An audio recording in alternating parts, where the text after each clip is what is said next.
tabloid photojournalist ang nasawi habang nagko-cover ng translasyon nitong Biyernes, ika-9 ng Enero. Ayon sa paunang ulat ng Manila Disaster Risk Reduction and Management Office o MDRRMO, kinilala ang nasawi na si Ito Son, isang photojournalist ng pahayagang tabloid na saksi. Natagpuan siyang walang malay at wala ng pulso malapit sa Manila Police District Station 5.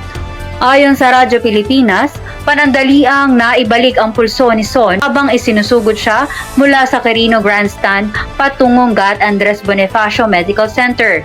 Idineklara siyang dead on arrival sa ospital, bagay na kinumpirma ng kanyang mga kaanak. Kinumpirma rin ng pamilya ni Son ang kanyang pagpanaw at inanunsyo na magkakaroon ng lamay at dalaw sa Santo Domingo Church simula Sabado, ika-10 ng Enero. Wala pa namang inilalabas na detalye ukol sa kanyang libing. Ayon sa Presidential Task Force on Media Security or PTFOMS, inatake sa puso si Son madaling araw at ilang araw na rin umanong may trangkaso.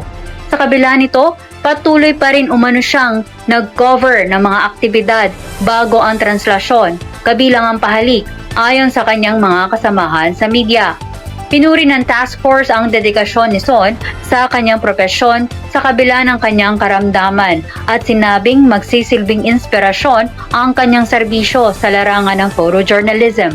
Nagpaabot din sila ng pakikiramay sa pamilya ng mga kaibigan ng nasawi. Ng PTFOMS, ang sinapit ni Son ay paalala sa lahat ng media workers na pangalagaan ang kanilang kalusugan at kaligtasan habang ginagampanan ang kanilang tungkulin bilang mamamahayag.